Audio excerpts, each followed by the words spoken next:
अवैध हथियार पर पुलिस का शिकंजा, माउजर पिस्टल जब्त। नागपुर में चुनावी माहौल के बीच पुलिस ने बड़ी कार्रवाई को अंजाम दिया है। अजनी थाना पुलिस ने गुप्त सूचना के आधार पर पार्वती नगर इलाके में छापा मारकर एक अवैध माउजर पिस्टल और 2 जिंदा कारतूस बरामद किए हैं। पुलिस को जानकारी मिली थी कि सागर ब्रिजमोहन पाल अपने घर में बिना लाइसेंस हथियार रखकर किसी गंभीर वारदात की तैयारी कर रहा है। सूचना मिलते ही पुलिस टीम ने पंचों की मौजूदगी में उसके घर पर छापा मारा। छापे के दौरान 7.65 बोर का माउजर पिस्टल और 2 जिंदा कारतूस मिले, जिनकी कुल कीमत 82,000 रुपए बताई जा रही है। आरोपी कोई भी वैध लाइसेंस पेश नहीं कर सका। पूछताछ में सामने आया कि यह हथियार प्रमोद राजेंद्र सूर्यवंशी का है, जिसने उसे अपने पास रखने के लिए दिया था। इसके बाद पुलिस ने दूसरे आरोपी को भी हिरासत में लिया। इस मामले में अजनी थाने में आर्म्स एक्ट और महाराष्ट्र पुलिस अधिनियम के तहत केस दर्ज कर लिया गया है। चुनाव के दौरान नागपुर पुलिस की यह कार्रवाई अपराधियों के लिए सख्त चेतावनी मानी जा रही है।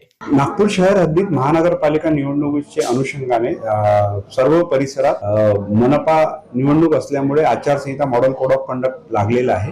त्यामुळे वरिष्ठांनी सक्त आदेश दिलेले आहेत की कोणीही हत्यार बाळगत असल्यास किंवा गुन्हेगारी कारवाईत संलिप्त असल्यास त्यांच्यावर सक्त कारवाई करण्याच्या सूचना आणि आदेश माननीय सीपी साहेब, त्यानंतर माननीय जॉईंट सीपी साहेब, त्याच्यानंतर आमचे अतिरिक्त पोलीस आयुक्त श्री शिवाजी राठोड साहेब, माननीय पोलीस उपायुक्त श्रीमती रश्मिता राव सर, त्यानंतर माननीय सहाय्यक पोलीस आयुक्त श्री नरेंद्र हिवरे सर यांनी आम्हाला दिलेले आहे। तर त्या अनुषंगाने आमचे डीबी पथकाचे पोलीस अंमलदार अतुल टेकले यांना 4 दिवसापूर्वी गोपनीय माहिती मिळाली होती की एका व्यक्तीकडे पोलीस ठाणे अजनी हद्दीत पिस्टल असल्याची गोपनीय माहिती होती। त्यावरून त्यांनी सदर माहितीची शहानिशा केली असता व पडताळणी केली असता पिस्टल असल्याबाबत खात्री झाल्याने त्यांनी छापा पार्वती नगर गल्ली नंबर 3 मध्ये छापा कारवाई केली असता एका थैलीमध्ये पिस्टल व 7.65 mm चे 2 राऊंड माउजर पिस्टल हँडमेड भेटलेली आहे। त्याची जवळपास किंमत 80,000 व राऊंडची किंमत 2,000 रुपये, 82,000चा मुद्देमाल जप्त करण्यात आलेला आहे। आणि सदर कारवाई ही पार्वती नगर गल्ली नंबर 3 मध्ये आमच्या डीबी पथकाने